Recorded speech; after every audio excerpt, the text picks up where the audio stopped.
Say what's up. I'm sitting here with Austin Arnett. A really unique story that goes all the way from one's perspective to another. So Austin, thanks for coming in today and joining us. And I notice you're wearing that shirt's got that name on it. So yeah. We'll get into what that means in a moment. But let's start out with your journey as a welder. You come through a top-notch area technology center, turning out some great welders, and you come to KWI. When did you come to KWI? I think I started in the fall of 2015. Yes. Yeah. Right on September, October maybe. Yeah. I'd been out of high school for a few months. I got my first job on my 18th birthday, my first real welding job, and I was working for Caterpillar. So I hung out there for a little bit till school started, and I bailed on that, and I went, all the way in, coming here. I was wanting to be a pipe welder. So. Okay. Yeah. So that the thing that's unique about that is when you signed in to Kentucky Welding Institute back in 2015, which is when we were born. Yeah. We didn't have a building. No. we didn't. No. We didn't have anything. We were selling you a dream, and you bought into that. Absolutely, man. I mean, I was looking to go to welding school anyway, and I looked at Hobart and Tulsa and a few other schools and stuff. And when you came down to my welding class and gave that PowerPoint presentation, just everything you were saying, I was like, that's exactly what I'm looking for in school. And I was like, it's in Flemingsburg. That's not even that far of a drive. How convenient. Right. So I was all in, and I came up to you after class, and I was like, I really like what you're saying, man. I was like, if this is the real deal, I want in.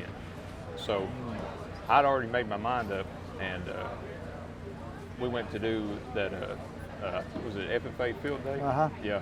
So I went to that competition, and I came first in it. And you called me the next morning. Our bus left. I never even knew who won.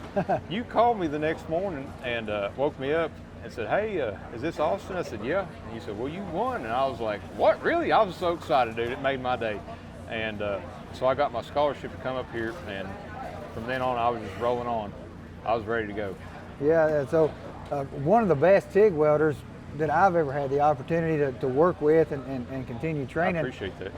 The certifications here at KWI are those monster coupons.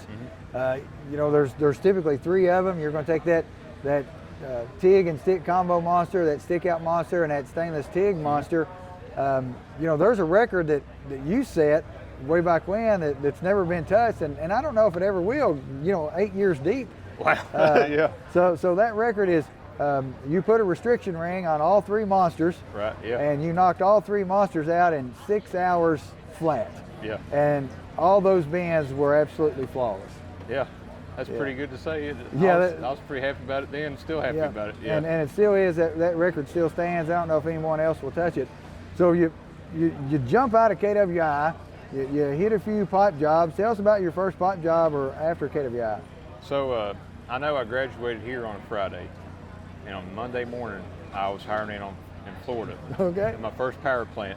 So I think I did 4 months out there, and I moved on. I went to work at a paper mill up in Chillicothe, and then I worked at another paper mill down in Alabama. Following that, I kind of bounced around for a while, and I traveled, and I welded tubes, I welded pipe, and I had a pretty good start.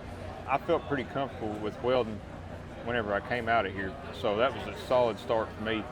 And then I just kind of took my time and soaked everything in, learning every aspect about the trade, rigging, fitting, reading blueprints and stuff like that. I was just trying to be like a sponge and absorb it all.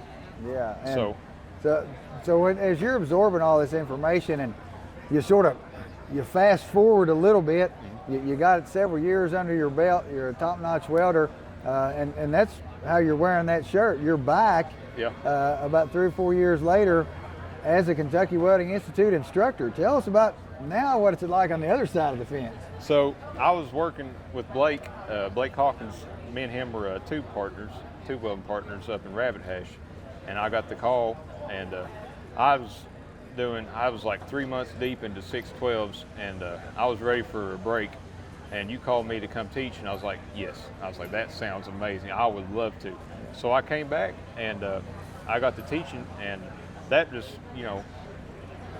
relit a fire in me almost. It's like, this is something, new to me. It's like I get to pass on some, information that I've learned and help other guys, and it's just a totally different, satisfaction you get from teaching as you do, welding. And I loved every second of it, man. I did. It was I knew it was for me. I knew teaching was for me whenever I came here.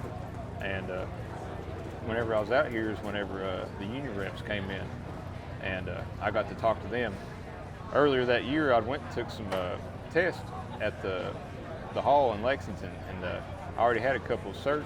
So when they came out here doing the tour, they knew me, and they were looking for me. So I went and talked to them, and I was out here teaching, and then the next week I was in Chicago at a refinery hiring in for the union. It was my first union gig. So as a union member, so you transitioned from private sector welder to union member, and now was it a specialty welder for those guys? Yeah. What made you make the jump from private contractor over to the UA? Well, my whole family on my dad's side are union pipe fitters. So I guess it was just kind of in my blood. Runs in the family. Yeah, it runs in my family. And my high school welding teacher is also one of my local brothers. So he kind of pushed me in that direction whenever I was in high school. So I always had it in my mind that I wanted to go union eventually. And I just had a kind of a hard time getting in at first, but once I was finally in, I felt at home. Like that's where I needed to be. So I worked on the road for a little bit on a couple jobs, and I just got back from Ohio, and my BA called me, and he said, "You want to come work on this job at a distillery? It's 410s or whatever." And I'm used to working on the road, getting all kinds of overtime, and I'm like, "Ooh, I don't know if I want to stay home or not." And I was like, "Call me back tomorrow, and I'll let you know what I think." So he calls me back the next morning. He said, "Hey, can you weld Hastelloy?" I'm like, "They have Hastelloy out there?" He's like, "No, the Army Depot needs a welder." So I knew that was a specialty contractor. Okay. And at the time, I was only 21, so I was like, "I'll go for it, man. I mean, I'll weld anything they put in front of me, so I'll give it a shot." And I went out there, and I knew I was probably in a little over my head, but at the time, I was just all about challenges. So I was like, that's the only way you're going to get better. So I constantly challenged myself. So I hired in out there, and I got out there, and I just kept my nose to the grindstone and paid attention to what everybody else was doing, and I learned from everybody else. Yeah. And I've been out there for almost 5 years now, working steady for Custom Arc. Okay. Yep. And it's been really, really good. Yeah. So you're doing those custom welds and those specialty alloys. Mm-hmm. So kind of bring us all the way back to full circle. In addition to that, what kind of gig do you got going on as well? So I'm also the welding instructor for Local 452 right. on top of doing that. So I have like 2 full-time jobs, and the reason that they called me was because I was teaching up here. Yeah. They were really, really impressed with, the guys that this school's turned out, and they figured since I was up here teaching, I could bring something special to their welding program. And I think I've done that. I like to think that I've done that. I know for a fact that I've turned out some good welders out of my class. So now I get a little bit of, the best of both worlds. It's like I'm still getting to weld all the time, still getting to work for a specialty company, and that's really, really rewarding. And I'm also getting to teach. Yeah. And, these guys, I want to work with them, for the rest of my life. And the thing is, it's like every time I go into class, I have to, tell myself, it's like, this is their career. I'm guiding their career right now. Yeah. They're going to listen, they're going to hang on to what I'm saying, and they're going to use it. So I have to do a good job teaching them, because I have to work with them forever. I don't want to run into them, 5 years down the road and be like, "Man, you got me run off of so many jobs because you showed me the wrong way to do that." So I don't want to be that guy. So I take a lot of pride in teaching for sure. And like I said, that's a totally different kind of satisfaction knowing, that guy that you showed how to do that, he's going to be able to feed his family. He's going to be able to provide a good life for himself for years to come. It's just very, very rewarding. I love it. I don't know who said it, but I've read that quote a lot over the years. It's, you feed a man a meal and he's fed for a day, but you teach a man to weld and he's fed for a lifetime. Absolutely, You know, so now you're giving back to that next generation of welders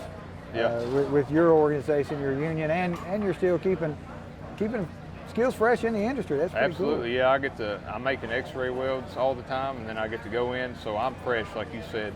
I go, our classes are in the evening, so I'll leave work and I'll go in, and I've been welding all day anyway, so I'm dialed in. So whenever I go in there and I show something to somebody, I show them the right way to do it, and I'm not, just like blowing a bunch of hot air. Well, you gotta do it this way. I can drop my hood in the booth and show them exactly what I'm talking about. Right. And they can watch me and, be like, okay, that does work, So then they get to practice it and try it, and, they make leaps and bounds, man, and they make really good progress. And I have a lot of good guys in my class, and I've had like I said, I've turned out a lot of good welders, so it's just awesome getting to see that, knowing those guys are going to go on the job, and ideally, they lay a slick weld and be like, oh, who taught you how to weld? Like Austin did. Yeah. It's not like, oh, who taught you how to weld? Like Austin did, Right. They're excited about it. Yeah, they're excited about it. You've been a part of our KWI contest for several years now. How do you think that the contest has changed over the years? We're growing, but are you seeing the quality of welds improve? Absolutely, yeah. This year, I know I've seen a lot of good welds in there. Where we're judging them, like I'd say I'd hate to be the judge, but I'm helping judge them, so it's going to be tough. It is. It's going to be tough. These guys, and I don't know if it's just like access to more information and stuff, through the internet and stuff, but there's a lot of good quality welders coming out now, and it's a tough competition in there, man. You got to be on your A game when you show up here, for sure. So whoever wins first place has earned it, I promise. Yeah. That is awesome. Yeah. Yeah. So glancing over the prize pack, hey, if you're first place, you got to let us know. Are you going to bleed blue, or are you the Weld Red Nation? Well, if it was up to me, I would like to say I would get a Lincoln, but here's the thing, I haven't welded with a Lincoln machine in years. I'm just, all the machines at the hall are Miller, all the machines at my job are Miller, and they're good welders, man. I mean, they all weld good, I can't say anything bad about them, but I don't know, I may have to lean towards blue now, because I don't even know, I haven't welded with a Lincoln in forever. Yeah, when it comes down to it, brand against brand or company against company, when you drop your hood, it's you in the puddle. Absolutely. So if you're a good welder, you'll make that weld look good regardless of the machine you're using. I know that for a fact. All right.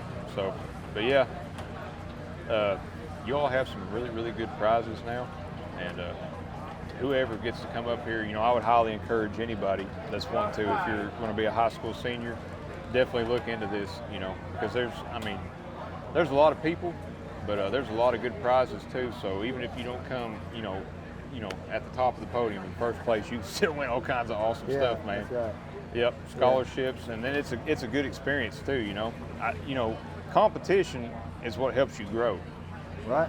When you go on a job, you may be doing pretty good, but there may be a guy that's doing a little bit better than you, and you're thinking, I want to be that guy. So you keep working and working and working until you're better than him. Well, now it's like you're the best welder on the job. Who are you going to compete with?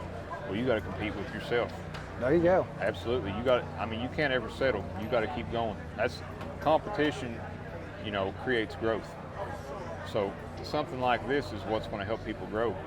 I think so. I think you're right. He hit the nail on the head several times today, and we appreciate your journey and your story. We appreciate you coming in and taking some time to talk with us. And we appreciate you guys tuning in and watching. So hope you like what we talked about, and hope you want to come to the Kentucky Welding Institute contest in the years to come. So hopefully you guys like this video. We'll be putting out more videos on our YouTube channel, so subscribe to that. And also check out our website. We have links, and we also have shop for clothing and a virtual tour. Until next time,